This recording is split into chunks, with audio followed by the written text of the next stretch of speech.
O sol ainda não havia nascido completamente quando Mariana empurrou a porta de vidro do restaurante Bela Vista.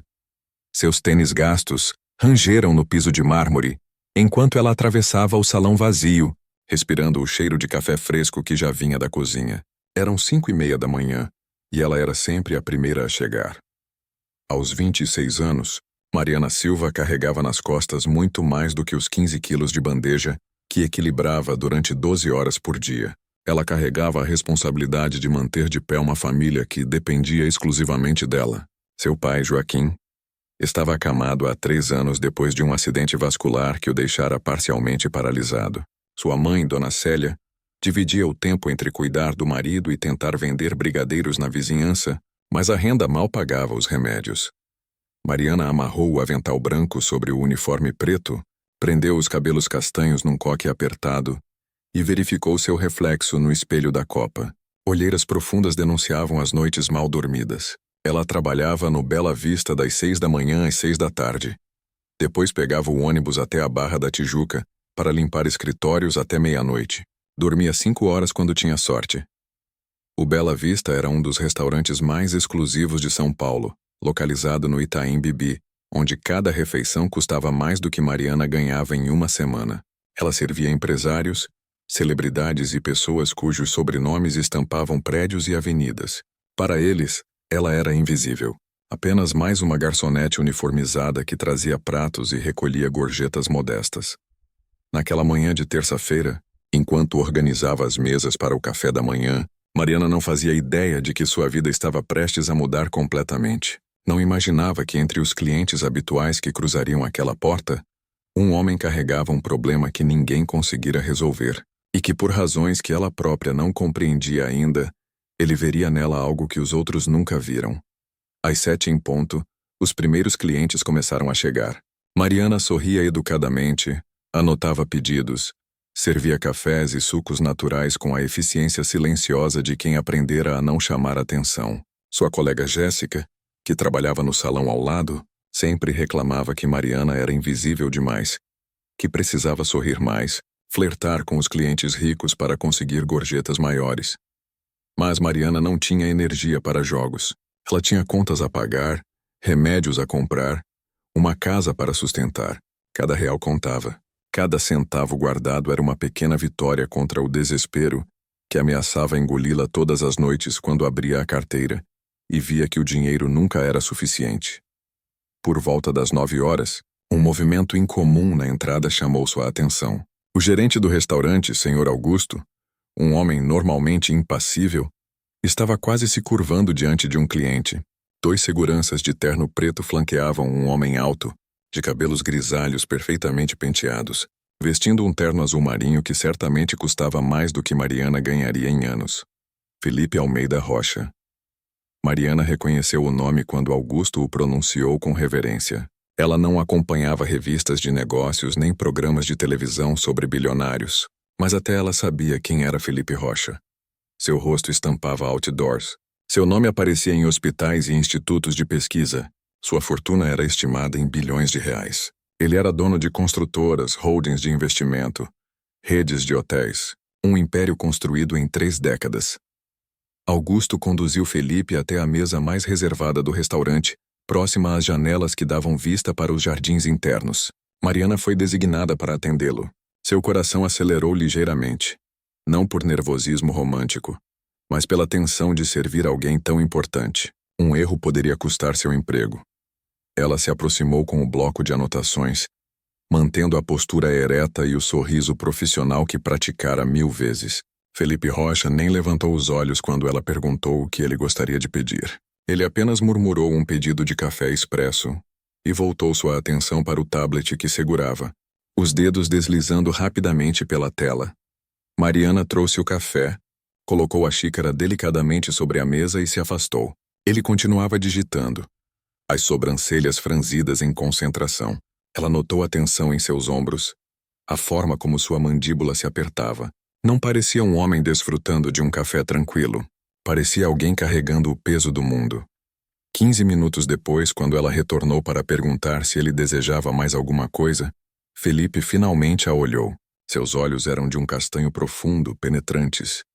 do tipo que parecia enxergar através das pessoas.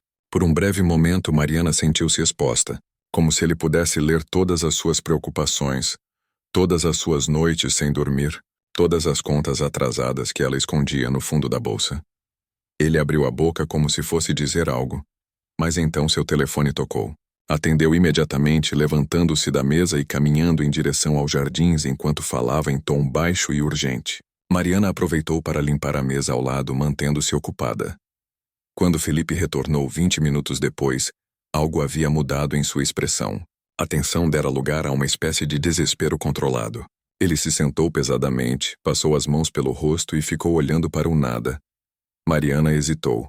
Não era seu papel se intrometer, mas havia algo na postura daquele homem que despertou sua compaixão. Ela conhecia bem aquele olhar. Era o mesmo que via no espelho quando as contas se acumulavam e as soluções pareciam impossíveis.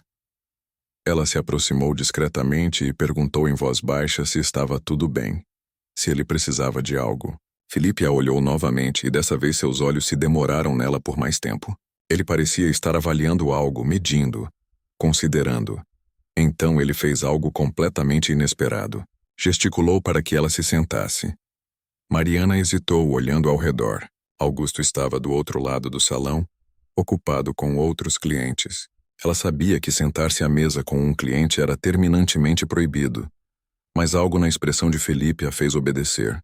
Ela se sentou na beirada da cadeira, as mãos cruzadas no colo, o coração disparado. Felipe estudou seu rosto por um longo momento antes de falar. Sua voz era grave e cansada, carregada de uma urgência que Mariana não conseguia compreender completamente. Ele começou falando sobre números, sobre prazos, sobre contratos que valiam fortunas. Mariana não entendia metade dos termos técnicos, mas entendia a essência do problema. Felipe estava prestes a perder um negócio crucial, algo que afetaria não apenas sua empresa, mas centenas de famílias que dependiam dos empregos que ele gerava. O problema era aparentemente simples, mas ninguém conseguira resolvê-lo. Havia um terreno, explicou ele, na zona leste de São Paulo. Um terreno crucial para um projeto de habitação popular que ele vinha desenvolvendo há anos. Mas o terreno estava registrado em nome de uma mulher que desaparecera há 20 anos. Sem a assinatura dela, o projeto não podia avançar. Dezenas de advogados haviam tentado localizar a mulher. Investigadores particulares vasculharam o país. Nada. Ela simplesmente não existia mais nos registros oficiais. O prazo para finalizar a compra era daqui a 30 dias. Depois disso, o terreno seria leiloado e adquirido por especuladores que transformariam a área em condomínios de luxo, destruindo o projeto social que Felipe havia planejado meticulosamente. Mariana escutou em silêncio, sem entender por que ele estava contando tudo aquilo a uma garçonete. Então Felipe se inclinou para a frente, os olhos fixos nos dela, e disse as palavras que mudariam tudo. Resolva isso e te pago R$1 milhão. Mariana piscou, certa de que havia entendido errado. 1 milhão. Ela mal conseguia imaginar R$1.000 juntos, quanto mais 1 milhão.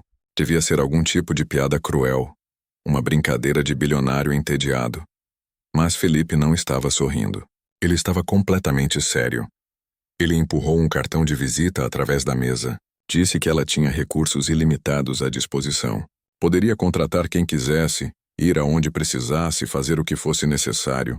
Tudo o que ele queria era a assinatura daquela mulher no documento de transferência do terreno. 30 dias. R$1 milhão. Mariana olhou para o cartão, depois para Felipe, depois novamente para o cartão. Sua mente estava em tumulto. Isso era loucura. Ela era uma garçoneta sem ensino superior completo, sem conexões, sem recursos além de sua própria determinação. Como poderia resolver algo que advogados caros e investigadores profissionais não conseguiram? Mas então ela pensou em seu pai deitado naquela cama há 3 anos. Pensou em sua mãe vendendo brigadeiros de porta em porta aos 62 anos. Pensou nas contas de luz atrasadas, nos remédios que ela às vezes tinha que escolher entre comprar ou comer. Pensou que R$1 milhão era a diferença entre sobreviver e realmente viver. Ela pegou o cartão. Felipe assentiu, uma sombra de algo que poderia ser esperança ou desespero cruzando seu rosto. Ele se levantou, deixou 3 notas de R$100 sobre a mesa como gorjeta, e saiu do restaurante seguido por seus seguranças. Mariana ficou sentada ali por mais 1 minuto, o cartão tremendo entre seus dedos. Então ela o guardou no bolso do avental, levantou-se e voltou ao trabalho, servindo cafés e anotando pedidos como se sua vida não tivesse acabado de ser virada de cabeça para baixo. Mas por dentro, algo havia mudado. Pela primeira vez em anos, Mariana Silva sentiu algo além de cansaço. Sentiu a centelha perigosa e emocionante da possibilidade. Mariana terminou seu turno no Bela Vista naquela terça-feira em modo automático. Serviu dezenas de clientes, limpou mesas, sorriu educadamente. Mas sua mente estava a quilômetros de distância. O cartão de visita no bolso do avental parecia queimar contra sua pele. Felipe Almeida Rocha, CEO, Grupo Rocha Holdings. Um número de telefone, um endereço comercial na Avenida Paulista. Quando finalmente saiu do restaurante às 6 da tarde, o céu de São Paulo estava pintado de laranja e roxo.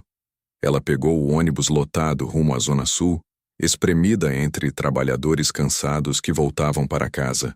Normalmente ela desceria na Barra da Tijuca para seu segundo trabalho, mas hoje ela ligou para Dona Augusta, a supervisora da limpeza, e disse que estava doente. Era a primeira vez em 2 anos que ela faltava. Precisava pensar.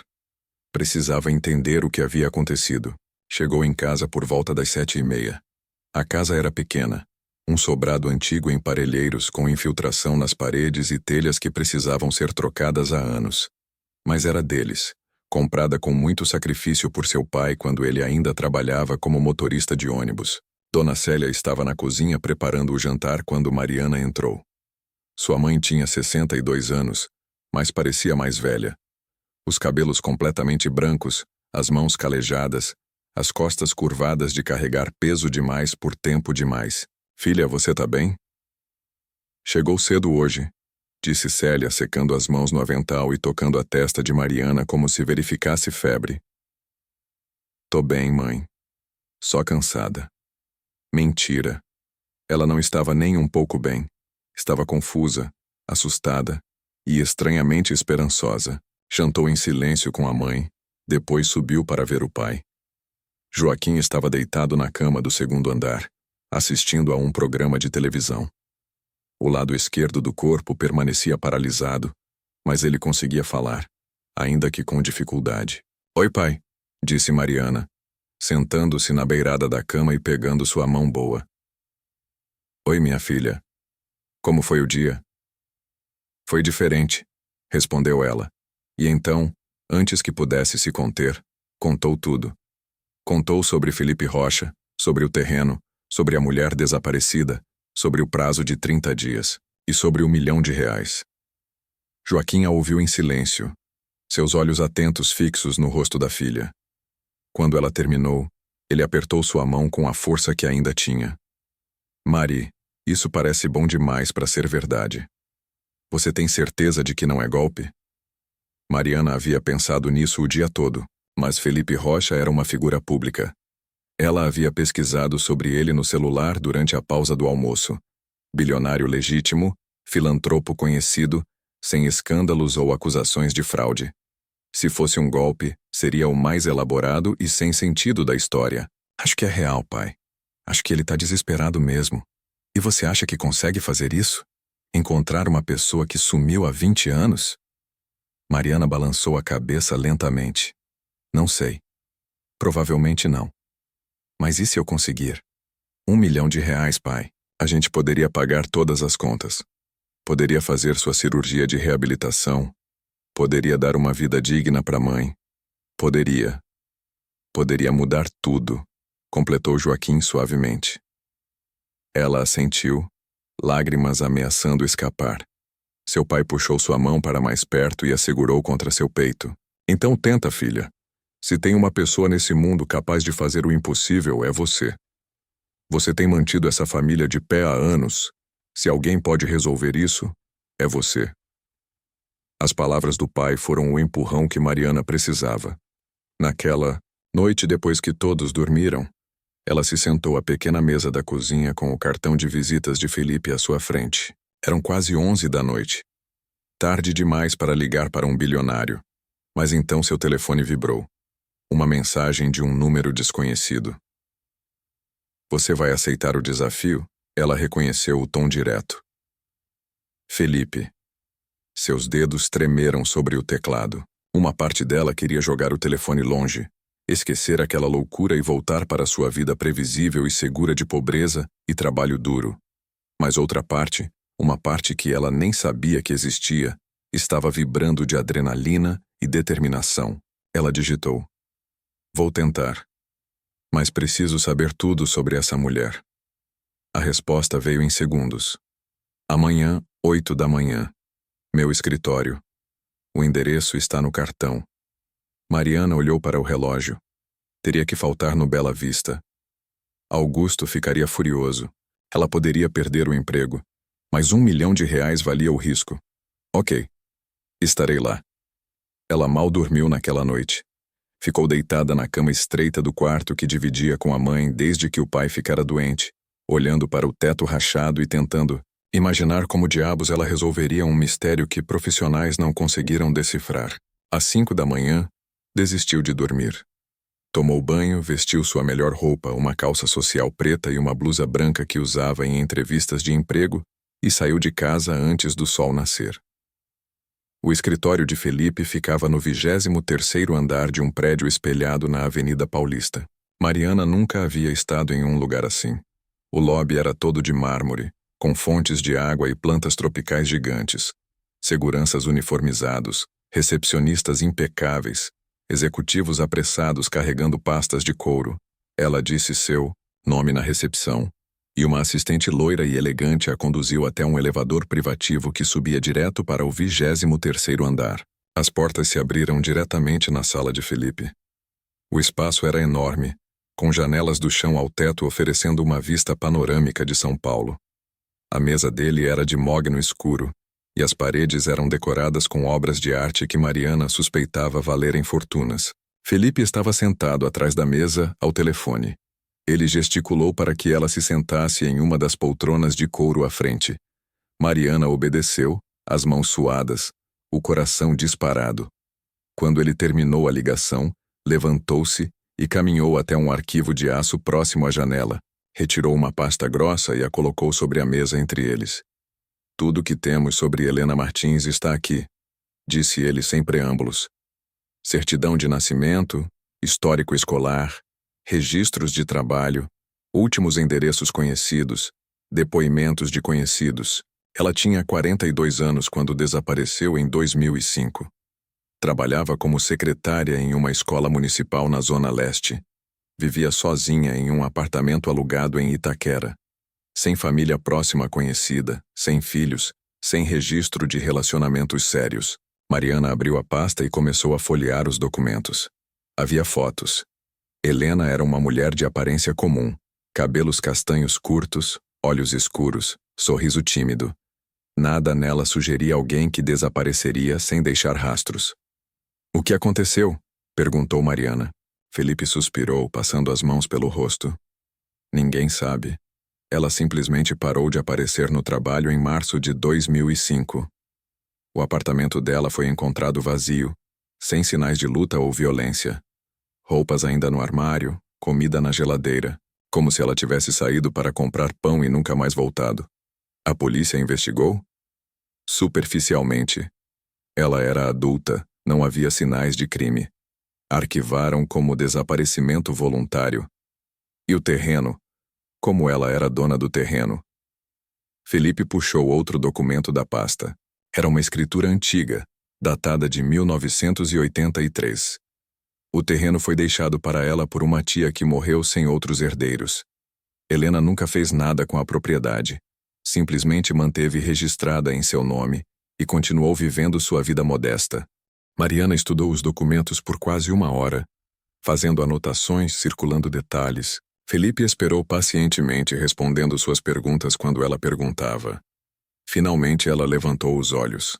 Eu vou precisar de acesso a recursos, dinheiro para viajar, para contratar ajuda se necessário. Felipe deslizou um cartão de crédito empresarial através da mesa. Limite ilimitado. Use o que precisar. Só me mantenha informado do progresso. Mariana pegou o cartão com mãos trêmulas. Nunca havia segurado algo assim. E se eu não conseguir? Então você não conseguiu. Mas eu acredito que você pode. Por quê? Por que escolheu uma garçonete para fazer isso? Felipe se recostou na cadeira, um pequeno sorriso tocando seus lábios. Porque todos os especialistas que contratei pensam como especialistas. Eles seguem protocolos, metodologias, padrões. Mas esse problema não é padrão. Precisa de alguém que pense diferente. Alguém que tenha fome suficiente para não desistir. Mariana entendeu. Ela era a aposta desesperada dele. A última chance. Ela se levantou, guardou a pasta debaixo do braço e estendeu a mão. Felipe a apertou, seu aperto firme e quente. 30 dias. Disse ele, 30 dias. Repetiu ela. E assim começou a jornada impossível de Mariana Silva. Mariana saiu do escritório de Felipe com a pasta debaixo do braço e um turbilhão de emoções tomando conta de seu peito. O sol já estava alto quando ela chegou à rua. E a Avenida Paulista fervilhava com o movimento característico das manhãs de quarta-feira. Executivos apressados, vendedores ambulantes, o barulho constante do trânsito. Mas para ela, tudo parecia distante, como se estivesse vendo o mundo através de um vidro embaçado. Ela tinha 30 dias para encontrar uma mulher que desaparecera há 20 anos. Uma mulher que advogados, investigadores particulares e até a polícia não conseguiram localizar. E ela era apenas uma garçonete com diploma de ensino médio e muita determinação. Mas também tinha R$1 milhão esperando por ela se conseguisse. E uma família que dependia de cada centavo que ela ganhava. Mariana foi direto para casa. Ligou para o Bela Vista e pediu demissão. Augusto ficou furioso. Disse que ela estava jogando fora uma oportunidade estável que nunca mais a recontrataria. Ela agradeceu educadamente e desligou. Não havia espaço para medo agora. Quando chegou em casa, já eram quase 11 da manhã. Dona Célia estava estendendo roupas no quintal e quase deixou cair a bacia quando viu a filha. Mari, o que você está fazendo aqui? Tá doente? Mariana sentou a mãe na cozinha e contou tudo. Cada detalhe. A proposta de Felipe, o desafio, o dinheiro, a decisão de largar o emprego. Esperava que a mãe surtasse, que a chamasse de louca, que implorasse para ela voltar à segurança do trabalho fixo. Mas Dona Célia simplesmente segurou as mãos da filha e disse: Sempre soube que você era destinada a coisas maiores, minha filha. Só não sabia que seria algo assim. Mariana abraçou a mãe e pela primeira vez em semanas permitiu-se chorar. Não de tristeza, mas de alívio. De ter alguém que acreditava nela mesmo quando ela mesma duvidava. Naquela tarde, Mariana transformou a pequena sala de estar em seu centro de operações. Espalhou todos os documentos da pasta sobre a mesa, colou fotos de Helena Martins na parede, criou um cronograma no caderno que usava para anotar pedidos no restaurante. Precisava de um plano. Precisava pensar como uma investigadora mesmo sem nunca ter sido uma. Começou pelo óbvio. O último endereço conhecido de Helena. O apartamento em Itaquera onde ela vivia quando desapareceu. No dia seguinte, quinta-feira, Mariana acordou às 5 da manhã. Tomou café rapidamente e pegou o metrô até a Zona Leste. O trajeto levou quase 2 horas. Itaquera era um bairro densamente povoado, com prédios apertados e ruas movimentadas. O endereço que ela procurava era um edifício de 6 andares, sem porteiro, com pintura descascada e grades nas janelas. Ela tocou campainhas aleatórias até que alguém atendeu o interfone. Uma mulher idosa, voz rouca de quem fumava há décadas. Quem é? Bom dia, meu nome é Mariana. Estou procurando informações sobre uma pessoa que morava aqui há 20 anos. Helena Martins. A senhora se lembra dela? Silêncio. Depois sobe. Apartamento 32. O elevador estava quebrado. Mariana subiu 6 lances de escada, os pulmões queimando quando finalmente alcançou o apartamento. A porta se abriu antes que ela batesse. A mulher devia ter uns 70 e poucos anos, baixinha, curvada, com um cigarro aceso entre os dedos amarelados. Seus olhos eram perspicazes, estudando Mariana da cabeça aos pés. Você é a polícia? Não. Sou só alguém tentando encontrar Helena. Por quê? Mariana hesitou. Decidiu pela verdade. É complicado. Tem a ver com um terreno que ela era dona. Preciso da assinatura dela. A mulher deu uma risada seca. Boa sorte com isso. Helena sumiu faz tempo. Eu morava aqui quando ela desapareceu. O coração de Mariana acelerou. A senhora se lembra dela? Como ela era? A mulher deu de ombros. soltando uma baforada de fumaça. Quieta, educada.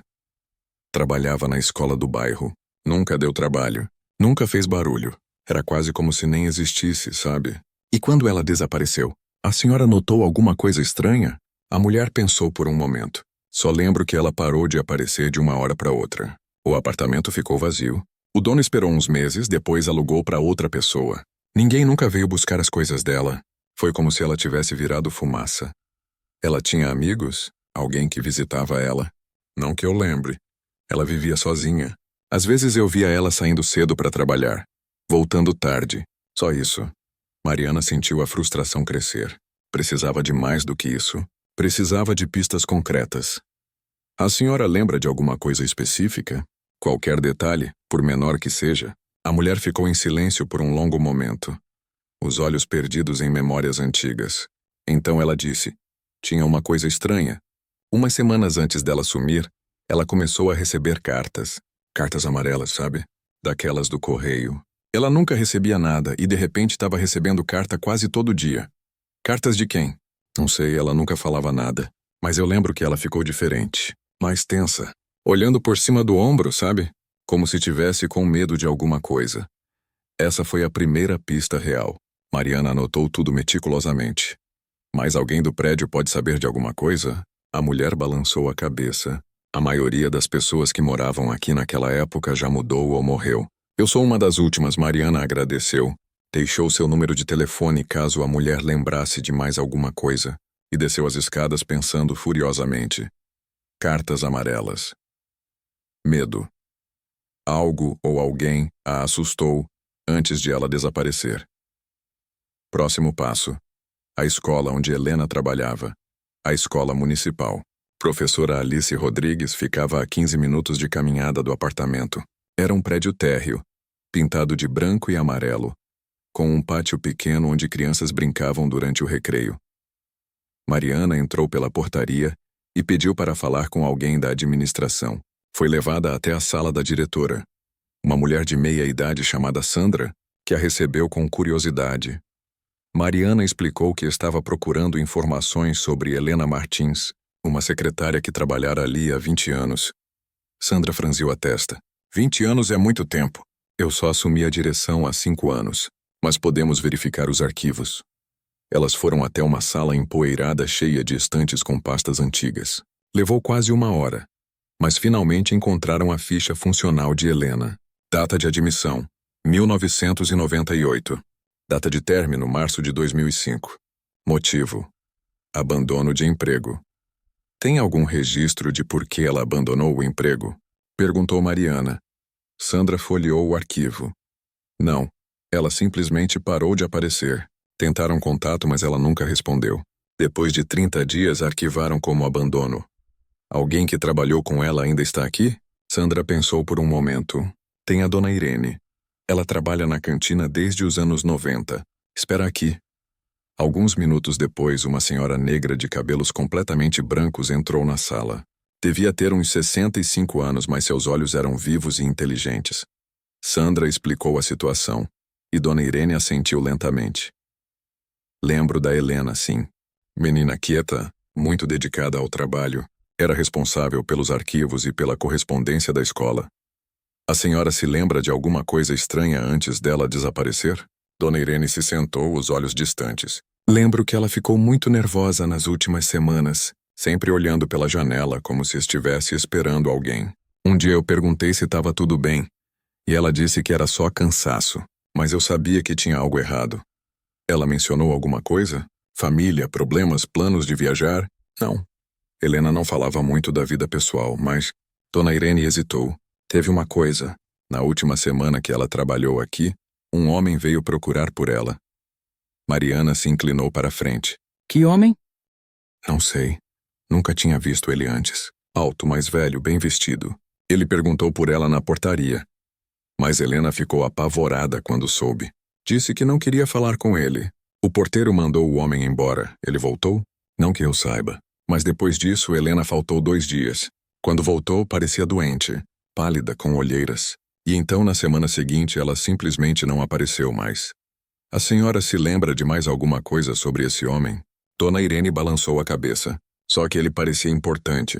Tipo de pessoa que tá acostumada a ser obedecida, sabe? Mariana agradeceu calorosamente, deixou seu contato e saiu da escola com o cérebro fervilhando. Cartas. Medo. Um homem misterioso. Helena não desapareceu por vontade própria. Ela estava fugindo de algo. Ou de alguém. Mas de quem? E para onde ela foi? Mariana pegou o metrô de volta para casa, as peças do quebra-cabeça começando a se formar em sua mente. Ela tinha 28 dias restantes. E finalmente, pela primeira vez, sentia que estava no caminho certo. Mariana passou os 3 dias seguintes mergulhada nos arquivos. Transformou a sala de estar em um verdadeiro quartel-general investigativo.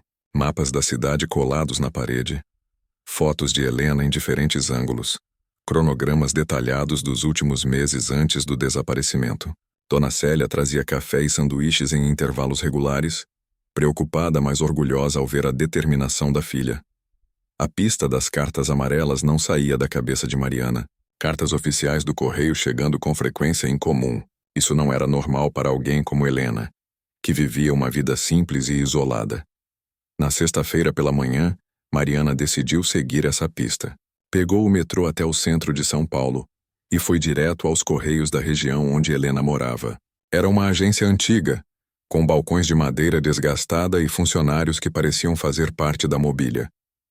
Ela explicou sua situação ao gerente, um homem calvo e cansado chamado Ronaldo. Precisava de registros de correspondências enviadas para Helena Martins há 20 anos. Ronaldo a olhou como se ela tivesse pedido a lua. Moça, você tem noção de que estamos falando de 20 anos atrás? A maioria dos registros dessa época foi digitalizada ou descartada. Mas Mariana não desistiu. Insistiu, explicou a urgência, até mencionou que tinha recursos financeiros para compensar qualquer trabalho extra. O cartão empresarial de Felipe pesava no bolso como um trunfo. Ronaldo suspirou. Deixa eu ver o que consigo fazer. Ele desapareceu nos fundos da agência.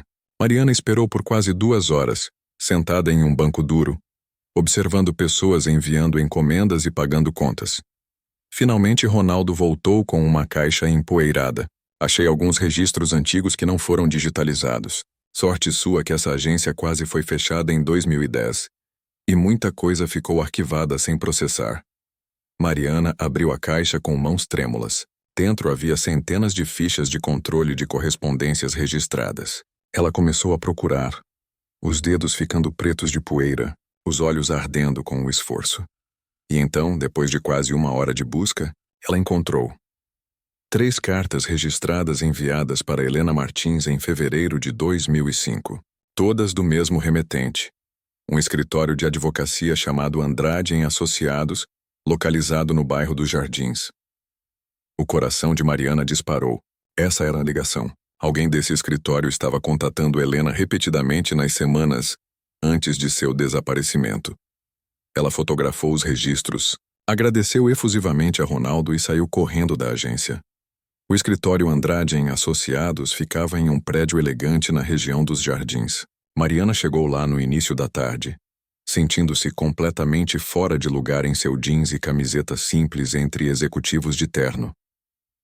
A recepcionista, uma jovem loira de unhas impecáveis, a olhou com desconfiança quando Mariana perguntou sobre correspondências enviadas há 20 anos. Isso são informações confidenciais. Não posso simplesmente... Mariana interrompeu, sua voz firme. Preciso falar com um dos sócios. É urgente e envolve uma questão legal importante. A recepcionista hesitou, mas algo na determinação de Mariana a fez pegar o telefone. Minutos depois, Mariana estava sendo conduzida até o escritório de um advogado chamado Dr. Paulo Andrade, um homem de uns 50 anos com cabelos grisalhos e óculos de armação dourada. Como posso ajudá-la? Perguntou ele, educado, mas claramente curioso sobre aquela visitante inusitada. Mariana foi direta ao ponto. Mostrou os registros das cartas enviadas para Helena Martins. Preciso saber por que seu escritório estava contatando essa mulher em 2005. Dr. Paulo franziu a testa, estudando os documentos. Helena Martins. O nome não me é familiar, mas 20 anos é muito tempo. Deixe-me verificar nossos arquivos. Ele digitou no computador, as sobrancelhas se erguendo gradualmente. Ah, sim, agora me lembro. Não do caso específico, Mas lembro que tivemos alguns assuntos relacionados a heranças não reclamadas naquela época. Heranças? Sim. Trabalhávamos para alguns bancos processando espólios de clientes que morreram sem herdeiros diretos. Quando encontrávamos parentes distantes, os contatávamos para notificá-los. Mariana se inclinou para a frente. Helena Martins tinha uma herança esperando por ela? Dr. Paulo verificou as informações no sistema. Aparentemente sim, mas ela nunca respondeu às nossas correspondências. Depois de 3 tentativas, arquivamos o caso como herdeiro não localizado. De quem era a herança? Ele clicou em alguns arquivos. De uma senhora chamada Benedita Andrade Martins. Parece que era uma tia-avó distante de Helena. Faleceu em janeiro de 2005. Deixou alguns bens e Helena era a única herdeira viva que conseguimos rastrear. Que tipo de bens? O advogado folheou as informações. Uma casa em Paraty, no litoral. Algumas economias e... Ele parou, os olhos se arregalando levemente. E uma coleção de joias avaliada em aproximadamente R$200 mil na época. Mariana sentiu o sangue gelar. R$200 mil em 2005 seria uma fortuna para alguém como Helena, que ganhava um salário modesto como secretária escolar. O que aconteceu com a herança se ela não reclamou? Dr. Paulo verificou. Depois de 5 anos sem resposta, os bens foram revertidos para o Estado. A casa foi leiloada, as joias foram guardadas em um cofre do banco, até serem eventualmente vendidas. O dinheiro foi para os cofres públicos. Mariana processou essa informação. Helena foi contatada sobre uma herança substancial e simplesmente ignorou. Isso não fazia sentido. A menos que... Tem alguma informação sobre por que Helena não respondeu? E perguntou Mariana. Não. Algumas pessoas simplesmente não querem lidar com burocracias de herança. Ou têm medo de golpes. Mas no caso dela, o Dr. Paulo hesitou. Houve algo em comum. O quê? Ele abriu outra pasta digital. Alguns dias depois de enviarmos a 3ª carta, recebi uma ligação anônima. Uma voz masculina dizendo que parássemos de procurar Helena Martins, que era para nosso próprio bem. Mariana sentiu um arrepio descer pela espinha. Uma ameaça? Pareceu mais como um aviso. Na época não achei estranho. Mas estava ocupado com outros casos. Arquivei e esqueci. O senhor reconheceria a voz se ouvisse de novo? Não. Foi há 20 anos, e a ligação durou menos de 1 minuto. Mariana agradeceu ao advogado e saiu do escritório com a mente girando. As peças começavam a se encaixar. Helena estava sendo procurada para receber uma herança valiosa. Alguém não queria que ela recebesse essa herança. Alguém a ameaçou, e ela desapareceu. Mas quem? E por quê? No sábado, Mariana decidiu seguir outra pista. A casa em Paraty que havia sido leiloada. Usou o cartão empresarial de Felipe para comprar uma passagem de ônibus até o litoral. Paraty era uma cidade histórica, com ruas de pedra e casas coloniais. A casa que pertencera a Benedita ficava em um bairro mais afastado. Uma construção antiga, mas charmosa, com jardim e vista para o mar. Mariana bateu na porta. Uma mulher de meia-idade atendeu, olhando-a com curiosidade. Posso ajudar? Mariana explicou que estava pesquisando sobre a antiga dona da casa. A mulher, que se apresentou como Cristina, ficou intrigada, mas convidou Mariana para entrar. Comprei essa casa em um leilão em 2010, explicou Cristina. Foi uma pechincha. Ninguém mais deu lance. A senhora conheceu a dona anterior? Não. Ela já havia falecido quando comprei. Mas encontrei algumas coisas dela no sótão quando estava reformando. Mariana sentiu uma fagulha de esperança. Que tipo de coisas? Cristina a levou até um armário no 2º andar. Retirou uma caixa de papelão. Cartas, fotos antigas, alguns documentos. Ia jogar fora, mas acabei guardando. Sempre me sinto culpada de descartar a história de alguém. Mariana abriu a caixa com reverência. Dentro havia dezenas de cartas amareladas. Fotos em preto e branco, certidões antigas. E então, no fundo da caixa, ela encontrou algo que fez seu coração parar. Um diário, encadernado em couro marrom com páginas manchadas pelo tempo. Posso levar isso emprestado? Perguntou Mariana na voz trêmula. Cristina deu de ombros. Pode ficar. Nunca tive coragem de ler. Parece invasivo demais. Mariana agradeceu profusamente, guardou o diário cuidadosamente na mochila e pegou o ônibus de volta para São Paulo.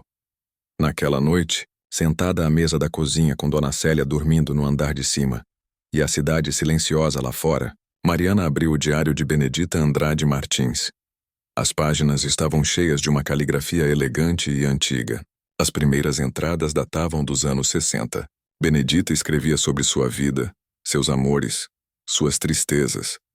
Mariana folheou rapidamente até chegar aos anos 90, e então encontrou o que procurava. Uma entrada de 1998. Hoje recebi visita de minha sobrinha neta Helena. Pobre menina tão perdida, tão sozinha, disse que não tem mais família. Contei a ela sobre as joias que guardo, a herança da família. Disse que um dia tudo será dela. Ela sorriu, mas vi tristeza em seus olhos. Disse que não merece nada, que está fugindo de um passado que a assombra. Mariana leu a frase 3 vezes. Helena estava fugindo de algo já em 1998, 7 anos antes de desaparecer oficialmente. Continuou lendo. Mais entradas mencionavam Helena, visitas esporádicas, conversas sobre a vida. E então, uma entrada de dezembro de 2004. Poucos meses antes de Benedita morrer. Helena veio me visitar hoje. Está apavorada. Disse que ele a encontrou, que precisa desaparecer de novo. Ofereci dinheiro, as joias, qualquer coisa. Mas ela recusou. Disse que dinheiro só a tornaria mais fácil de rastrear. Abraçamos chorando. Temo que seja a última vez que a vejo. Alguém estava caçando Helena. Alguém de quem ela tinha tanto medo que preferiu desaparecer e abrir mão de uma fortuna a ser encontrada. Mariana fechou o diário, o coração acelerado. Tinha 24 dias restantes. E finalmente sabia que não estava procurando apenas por uma mulher desaparecida. Estava procurando por uma mulher em fuga. O domingo amanheceu cinzento sobre São Paulo. Mariana mal havia dormido, a mente processando as revelações do diário de Benedita. Helena não era apenas uma mulher que desaparecera, era alguém que vinha se escondendo há décadas. De alguém, de algo, mas de quem?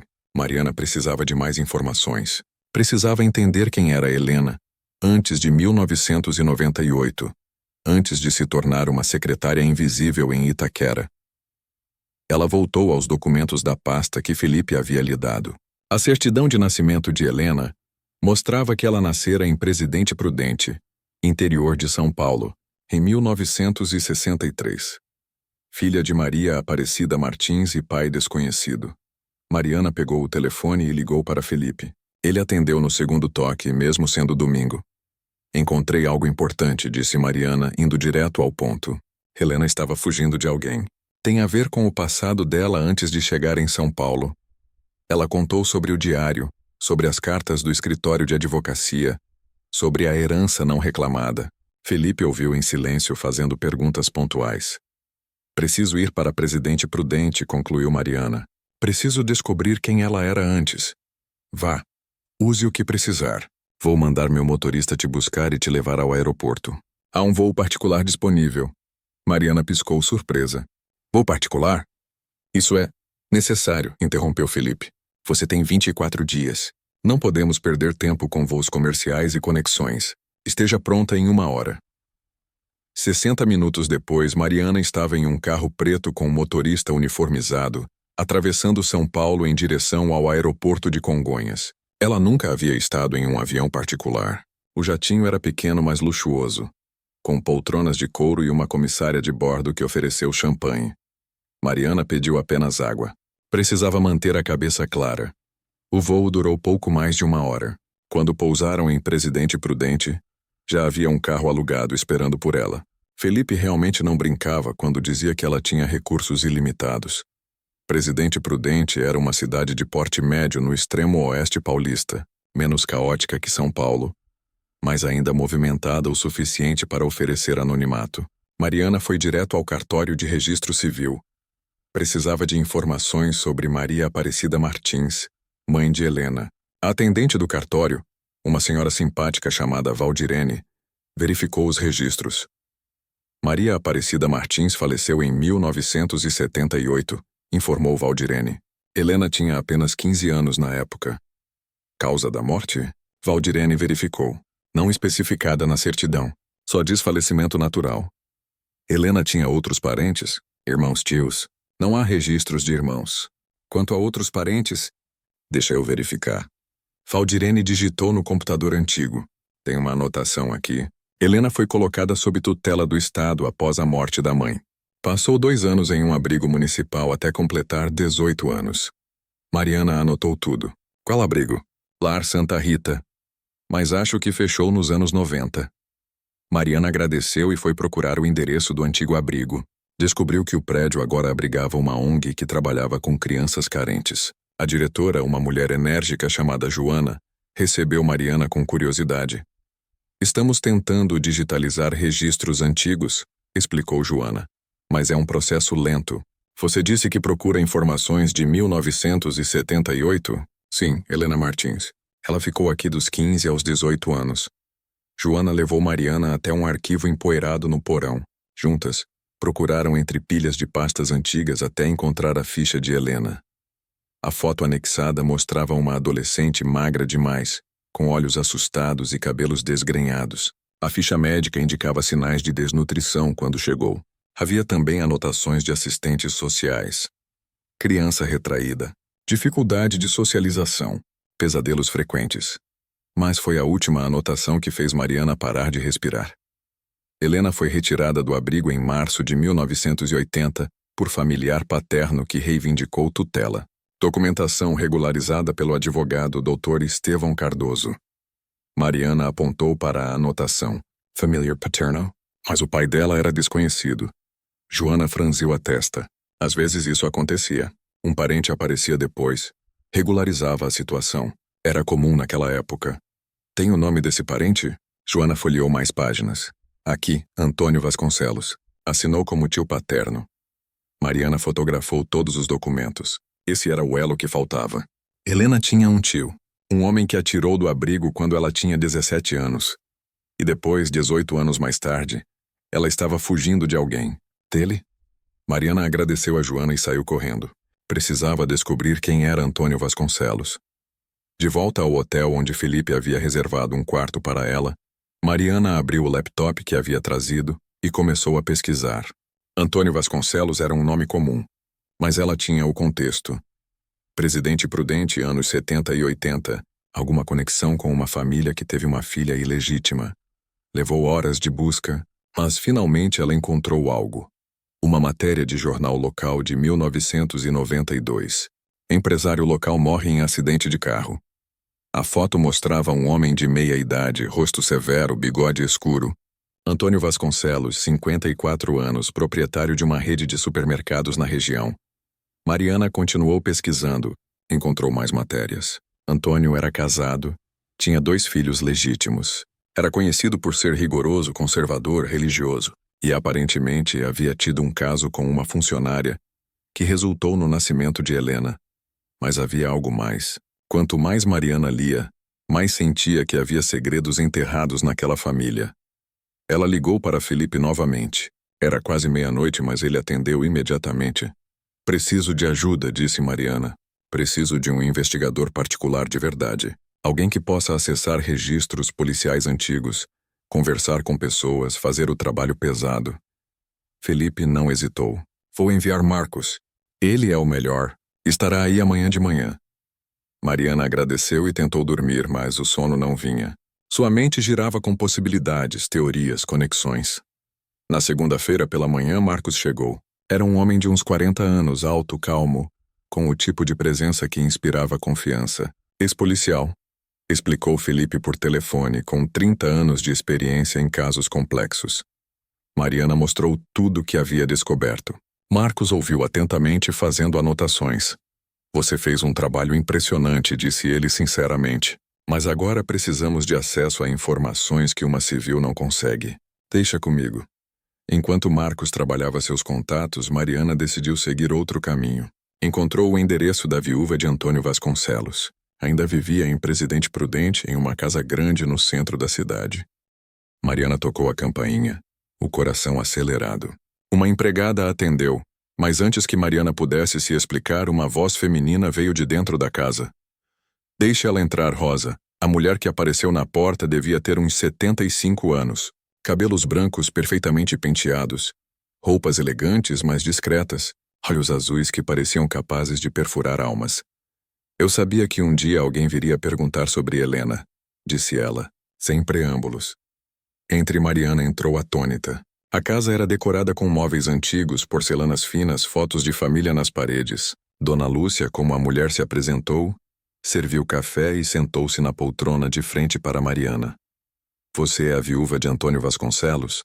Sou, e sei por que está aqui. Está procurando Helena, como a senhora, porque eu também procurei por ela durante anos. Dona Lúcia pegou a xícara de café com mãos que tremiam levemente. Meu marido fez coisas terríveis, e Helena pagou o preço. Mariana se inclinou para frente. O que ele fez? Dona Lúcia fechou os olhos como se reunisse coragem. Antônio teve um caso com uma funcionária jovem, Maria Aparecida. Quando ela engravidou, ele a demitiu. Maria criou Helena sozinha na pobreza. Antônio nunca quis saber da menina, até que Maria morreu. Ela pausou tomando um gole de café.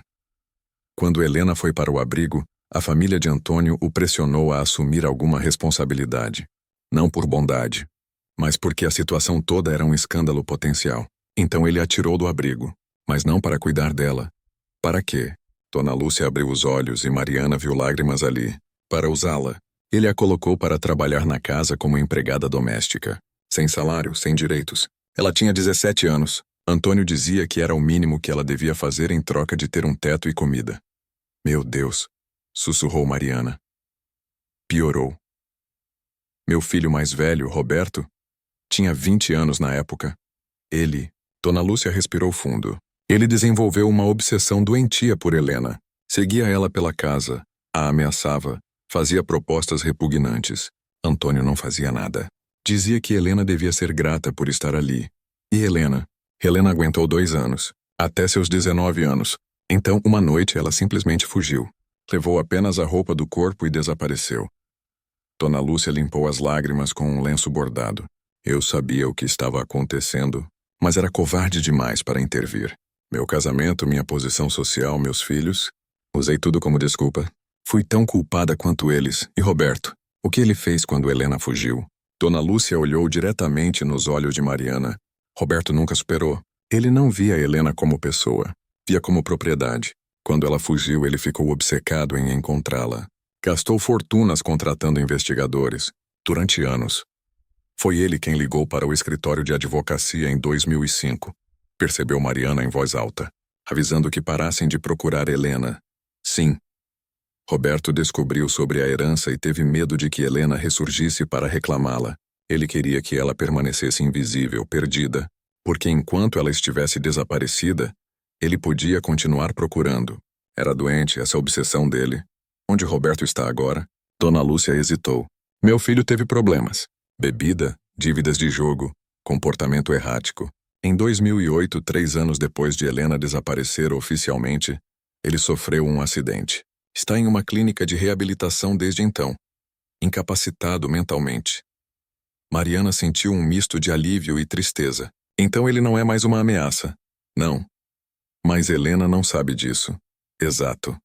Mariana se levantou. A senhora tem alguma ideia de para onde Helena pode ter ido quando desapareceu em 2005? Dona Lúcia pensou por um longo momento. Helena era inteligente. Muito mais do que qualquer um deu crédito. Se ela desapareceu, foi para um lugar onde ninguém pensaria em procurar. Um lugar pequeno e isolado onde pudesse viver em paz. De volta ao hotel, Mariana encontrou Marcos esperando por ela. Ele tinha informações. Conseguia acesso aos registros policiais antigos, disse ele. Em março de 1982, 2 anos depois de Helena fugir da casa dos Vasconcelos, houve um boletim de ocorrência. Roberto Vasconcelos tentou invadir um apartamento em Marília, interior de São Paulo. Alegou que sua prima morava ali. Foi detido, mas a família usou influência para abafar o caso. Marília. Mariana anotou. Helena estava em Marília? Estava. Mas depois desse incidente mudou-se novamente. Consegui rastrear alguns empregos dela nos anos 80 e 90. Ela usava sempre o mesmo nome. Mas mudava de cidade a cada poucos anos. Americana, Sorocaba, Campinas. Sempre trabalhando em empregos discretos. Secretária, atendente, arquivista, um padrão, murmurou Mariana. Ela ficava invisível. Exatamente. Até que em 1998 ela se estabeleceu em São Paulo. Deve ter achado que em uma megalópole seria mais fácil se esconder. E funcionou por 7 anos. Até que as cartas sobre a herança chegaram, completou Mariana. E ela percebeu que tinha sido encontrada de novo. Marcos assentiu e desapareceu de vez, mas cuidadosamente dessa vez, sem deixar rastros.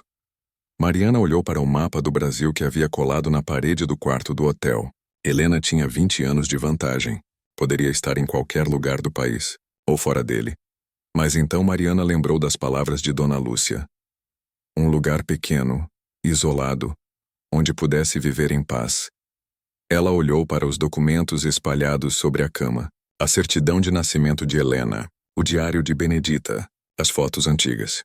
E então viu um detalhe minúsculo que havia passado despercebido. No diário de Benedita, em uma entrada de 2003, ela mencionava: Helena me escreveu de um lugar que ela chama de paraíso esquecido. Disse que se sente em paz pela primeira vez na vida. Mariana pegou o telefone e ligou para Felipe. Preciso de uma lista, disse ela, a voz firme. Todas as cidades pequenas do Brasil com menos de 20 mil habitantes, perto do litoral, que tenham tido crescimento populacional entre 2005 e 2010. Por que litoral? Porque Benedita tinha uma casa em Paraty. Helena conhecia o litoral. Conhecia a sensação de estar perto do mar. Se ela procurava paz, procuraria um lugar parecido. Felipe não questionou. Você terá a lista em 1 hora. Mariana desligou e olhou pela janela. O sol estava se pondo sobre Presidente Prudente. Tinha 21 dias restantes. Mas, finalmente, depois de uma semana de investigação intensa, sentia que estava perto. Helena não era mais apenas um nome em documentos antigos. Era uma mulher real, uma sobrevivente. Alguém que havia passado décadas fugindo de um trauma. Mariana estava determinada a encontrá-la. Não apenas pelo R$ 1.000.000, mas porque Helena merecia saber que estava finalmente segura. A lista que Felipe enviou continha 143 cidadezinhas. Mariana olhou para os nomes, sentindo o peso da tarefa. Mesmo com recursos ilimitados, visitar todas seria impossível dentro do prazo. Precisava afunilar a busca. Na terça-feira pela manhã, de volta a São Paulo, Mariana se reuniu com Marcos em um café próximo ao escritório de Felipe. Espalhou mapas sobre a mesa, marcando as cidades da lista. Precisamos de um critério melhor, disse Marcos, estudando os pontos marcados. O que mais sabemos sobre o que Helena procurava? Mariana revisou mentalmente tudo que havia descoberto. Helena tinha 42 anos em 2005. Tinha experiência como secretária, arquivista, trabalhos administrativos. Precisava de um lugar onde pudesse trabalhar sem chamar atenção. Um lugar pequeno o suficiente para ser invisível, mas grande o suficiente para ter empregos disponíveis. E o mais importante, um lugar onde uma mulher sozinha, de meia-idade aparecendo do nada, não causasse estranheza. Marcos assentiu. Cidades turísticas. Lugares que recebem pessoas de fora constantemente. Ninguém questiona uma nova moradora. Exatamente. Mariana pegou um marcador vermelho e começou a circular cidades. Litoral norte de São Paulo. Litoral sul do Rio de Janeiro. Regiões com cidades pequenas, mas com movimento turístico. Reduziram a lista para 32 cidades. Ainda era muito. Mariana fechou os olhos, tentando pensar como Helena pensaria. Uma mulher que passou a vida fugindo, que conhecia Paraty através de sua tia, que procurava paz. Não seria muito perto de Paraty, murmurou ela. Seria óbvio demais. Mas seria na mesma região. Litoral com características similares. História. Cultura caiçara. Arquitetura colonial. Sul Fluminense, disse Marcos imediatamente. Entre Paraty e Angra dos Reis, eles marcaram 7 cidades: Mambucaba, Tarituba, Praia Grande, Trindade, Praia do Sono, Saco do Mamanguá, Juatinga. Mariana sentiu um formigamento de certeza. Uma dessas. Helena estava em uma dessas. Felipe disponibilizou o helicóptero da empresa. Na quarta-feira pela manhã, Mariana e Marcos sobrevoavam o litoral sul fluminense, a paisagem espetacular se desdobrando abaixo. Montanhas cobertas de mata atlântica, mergulhando no mar azul turquesa. Praias desertas, vilarejos minúsculos. Começaram por Mambucaba, uma vila de pescadores com menos de 3.000 habitantes. Mariana mostrou a foto de Helena na padaria, no posto de saúde, na igreja. Ninguém a reconhecia. O mesmo aconteceu em Tarituba e Praia Grande. Mas em Trindade, uma vila hippie encravada entre montanhas, algo mudou. Mariana mostrou a foto na pousada central para uma mulher chamada Sônia, que administrava o lugar há décadas. Sônia olhou longamente para a foto, franzindo a testa. Essa mulher, ela parece familiar, mas não com esse nome. Com que nome? Sônia hesitou. Tinha uma mulher que chegou aqui faz uns 20 anos. Quieta, reservada. Trabalhava na biblioteca comunitária, mas o nome dela era Ana. Ana Silva. Mariana sentiu o coração disparar. Poderia ser? Helena poderia ter mudado de nome? Onde ela morava. Sônia devolveu a foto. Ela saiu de Trindade faz uns 10 anos. Acho que foi para um lugar ainda mais isolado. Chuatinga, talvez. Ou Mamanguá. Por que ela saiu? Sônia deu de ombros. Nunca perguntei, mas lembro que ela sempre parecia assustada. Como se estivesse esperando alguém aparecer. Um dia, simplesmente foi embora. Mariana e Marcos seguiram para Juatinga, uma reserva ecológica acessível apenas por trilha ou barco. Era um dos lugares mais isolados da costa brasileira. Sem energia elétrica, sem estradas, sem conexão com o mundo moderno. Contrataram um barco que os levou pela baía, passando por pequenas praias e comunidades caiçaras. O barqueiro, um senhor de uns 60 anos chamado Seu Mané, conhecia cada família da região. Quando Mariana mostrou a foto de Helena, Seu Mané parou de remar. Essa aí é a dona Ana, disse ele. Mora no final da reserva, Praia da Cajaíba. Vive sozinha faz uns 15 anos. O coração de Mariana quase explodiu. Ela está lá agora? Tá, nunca sai. Trabalha fazendo artesanato.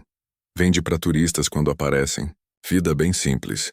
Mané os levou pela costa, o barco deslizando suavemente sobre águas cristalinas. 30 minutos depois chegaram a uma praia pequena e perfeita, cercada por pedras gigantes e mata densa. Havia apenas 3 casas.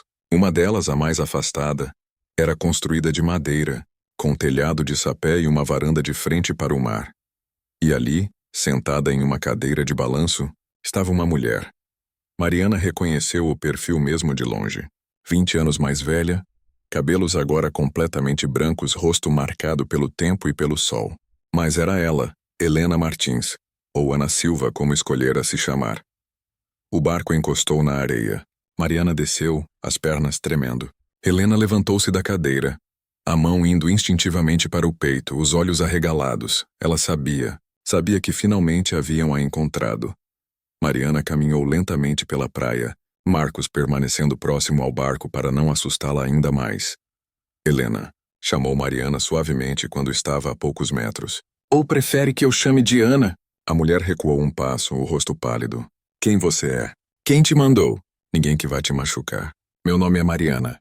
Fui contratada por Felipe Rocha. Ele precisa da sua assinatura em um documento. Um terreno que está registrado no seu nome. Helena balançou a cabeça violentamente. Não. Não vou assinar nada. Não vou aparecer em lugar nenhum. Ele vai me encontrar, ele não vai, disse Mariana firmemente. Roberto Vasconcelos sofreu um acidente em 2008. Está incapacitado e internado em uma clínica. Não pode te fazer mal.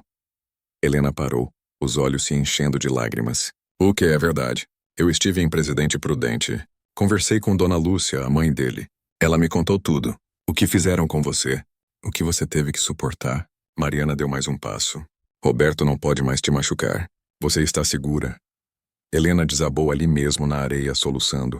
Décadas de medo, de fugir, de olhar por cima do ombro, tudo saindo em ondas de choro convulsivo. Mariana se ajoelhou ao lado dela, colocando uma mão gentil em seu ombro. Você não precisa mais se esconder. Levou tempo. Mais de 1 hora. Mariana sentou-se na areia ao lado de Helena, enquanto a mulher chorava. Contava sua história. Expurgava o trauma que carregara sozinha por tanto tempo. Helena falou sobre os anos de abuso na casa dos Vasconcelos, sobre a fuga aos 19 anos, sobre as décadas mudando de cidade em cidade, sempre um passo à frente, nunca relaxando completamente, sobre o terror que sentiu quando as cartas sobre a herança chegaram em 2005, percebendo que havia sido encontrada. Eu pensei que ele ia aparecer na minha porta, sussurrou Helena. Pensei que tinha acabado. Então desapareci de verdade dessa vez.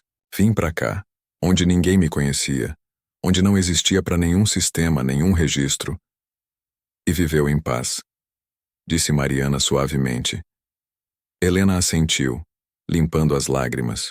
Pela primeira vez na vida, sim. Mas sempre com medo de que um dia... Ela olhou para Mariana.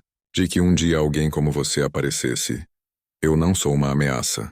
E o documento que preciso que você assine vai ajudar muitas pessoas.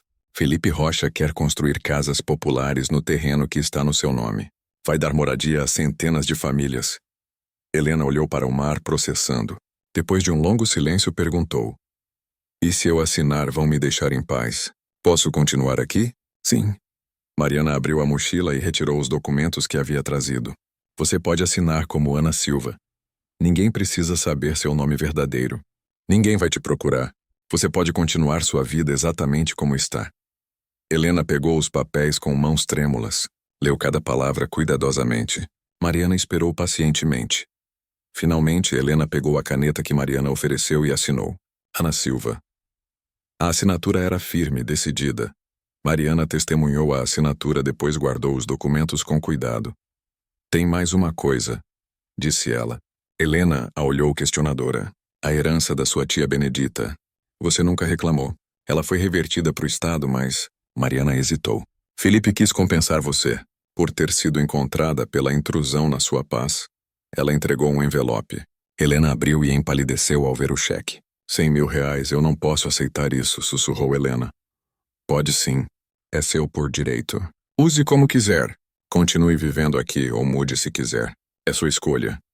Helena segurou o cheque, lágrimas silenciosas escorrendo. Obrigada. Não pela grana, mas por me dizer que estou finalmente segura. As duas mulheres se abraçaram ali na praia. Duas sobreviventes de realidades completamente diferentes, unidas por um momento de conexão humana genuína. Quando Mariana finalmente voltou para o barco com os documentos assinados, olhou para trás. Helena estava de pé na varanda de sua casa simples, acenando. Parecia mais leve, como se um peso invisível tivesse finalmente sido retirado de seus ombros. Mariana e Marcos voltaram para São Paulo naquela mesma tarde. No helicóptero, voando sobre o litoral iluminado pelo sol poente, Mariana olhou para os documentos em seu colo. Tinha conseguido encontrar a mulher que ninguém conseguira encontrar. Resolvera o impossível. Tinha 18 dias de sobra do prazo e R$1 milhão a caminho. Mas mais importante que o dinheiro, Mariana sabia que havia mudado a vida de alguém, não apenas a sua e de sua família, mas também a de Helena, que finalmente podia viver sem medo. Na quinta-feira pela manhã, Mariana entrou no escritório de Felipe Rocha pela segunda vez. Mas dessa vez era diferente. Não era mais uma garçonete desesperada aceitando um desafio impossível. Era uma mulher que havia provado a si mesma e ao mundo que determinação valia mais que qualquer diploma ou conexão. Felipe estava de pé junto às janelas panorâmicas quando ela entrou. Virou-se, os olhos avaliando-a com uma mistura de respeito e algo que poderia ser admiração. Você conseguiu. Não era uma pergunta. Ele já sabia. Mariana havia enviado fotos dos documentos assinados na noite anterior. Consegui, respondeu ela, colocando a pasta com os papéis originais sobre a mesa. Helena está segura, em paz, e o terreno pode ser transferido. O projeto pode seguir. Felipe pegou os documentos, verificou cada assinatura, cada selo, cada detalhe. Finalmente assentiu e guardou tudo em um cofre atrás de sua mesa. Então pegou o talão de cheques. Mariana observou enquanto ele preenchia. R$1 milhão, por extenso e em números, assinado e carimbado. Ele deslizou o cheque pela mesa. Mariana olhou para o pedaço de papel. Era real. Finalmente real. Como você fez? Eis perguntou Felipe, sentando-se e gesticulando para que ela fizesse o mesmo. Advogados com décadas de experiência não conseguiram. Investigadores profissionais falharam. Como uma garçonete de 26 anos conseguiu. Mariana pensou por um momento antes de responder. Porque eu entendia Helena de um jeito que eles não podiam. Eu sei como é viver com medo. Sei como é ter que escolher entre comer ou comprar remédio. Sei como é ser invisível. Então consegui pensar como ela pensaria. Ir onde ela iria. Felipe estudou seu rosto. Você tem um talento raro, Mariana. A capacidade de conectar pontos que outros não veem. De pensar lateralmente quando todos pensam linearmente. Ele abriu uma gaveta e tirou um cartão empresarial diferente do primeiro. Não era dele, mas de uma empresa chamada Investigações Rocha Lida. Essa é uma subsidiária do meu grupo. explicou Felipe.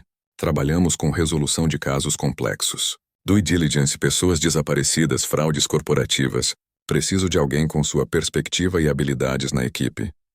Ele colocou o cartão na frente de Mariana. Seu nome já estava impresso. Mariana Silva, investigadora sênior. Salário inicial de R$20 mil por mês. Benefícios completos. Treinamento especializado pago pela empresa. Mariana olhou para o cartão, depois para Felipe, depois para o cheque de R$1 milhão. Você está me oferecendo um emprego? Estou oferecendo uma carreira. Uma oportunidade de fazer o que claramente você nasceu para fazer. Resolver o que parece impossível. Mariana pegou o cartão, sentindo o peso dele entre os dedos.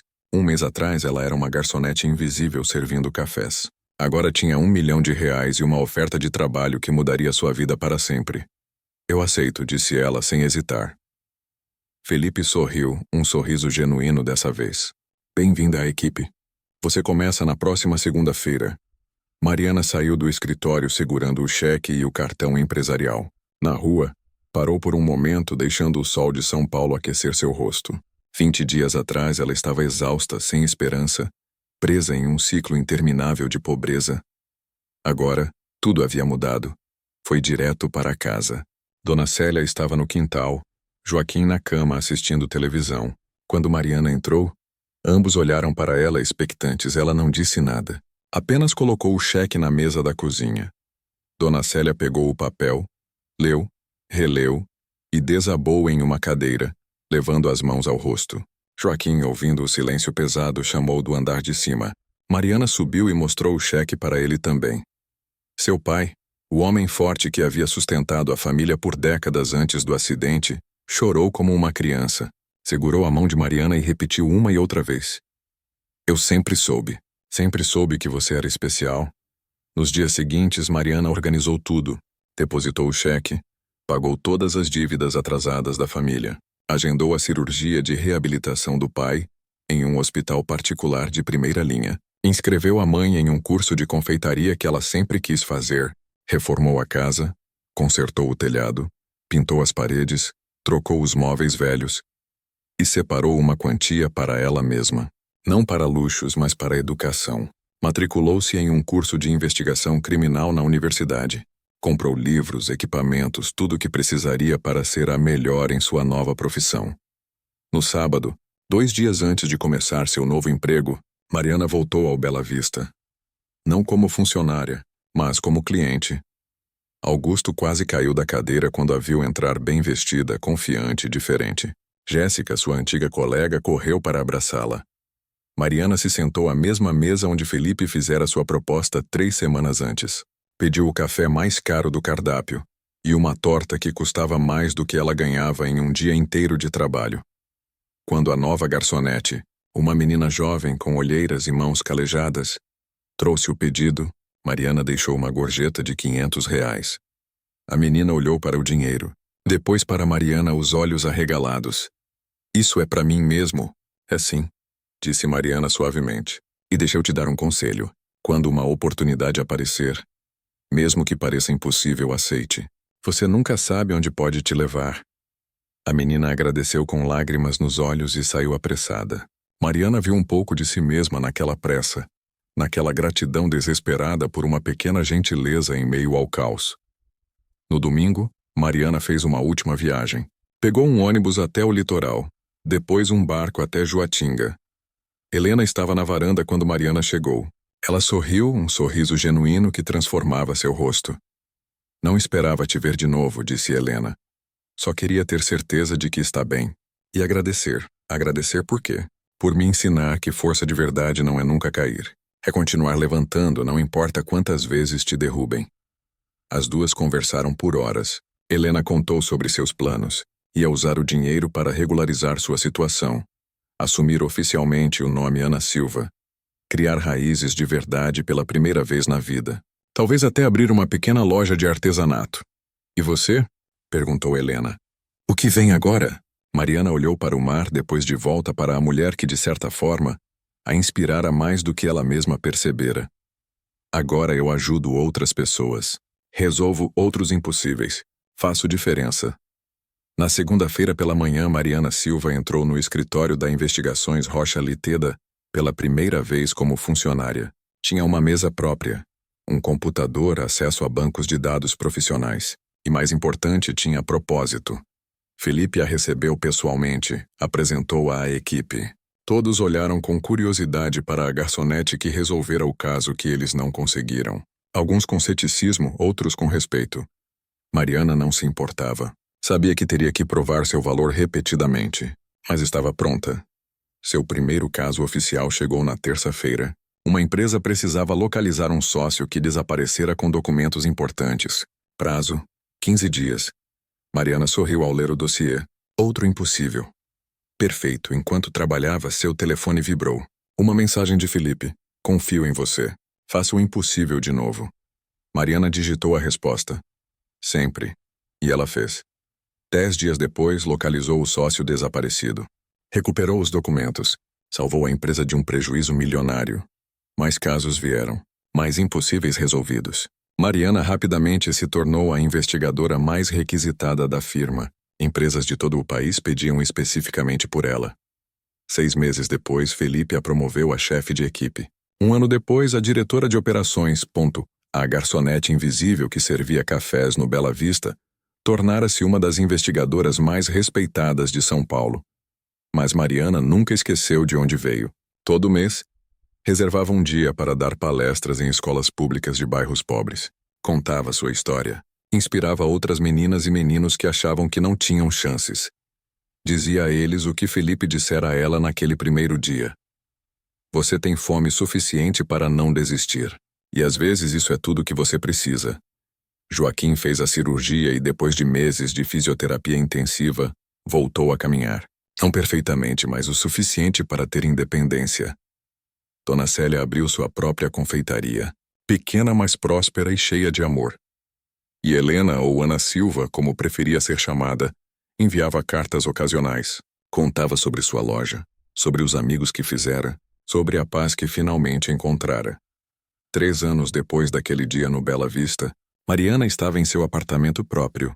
Um lugar bonito, mas não ostensivo, decorado com fotos de sua família e de pessoas que ela ajudara ao longo dos anos. Seu telefone tocou. Felipe. Tenho outro caso impossível, disse ele sem preâmbulos. Uma mulher desaparecida há 15 anos. Ninguém conseguiu encontrar. Mariana sorriu. Mande os arquivos. Vou resolver. Porque era isso que ela fazia agora. Resolvia impossíveis. Encontrava perdidos. Dava esperança onde não havia. E tudo começou porque um bilionário desesperado olhou para uma garçoneta invisível e viu algo que ninguém mais via. Potencial. E você? Tem enfrentado situações que parecem impossíveis? Gostaria de ouvir histórias parecidas sobre superação em outras áreas, como empreendedorismo ou relacionamentos?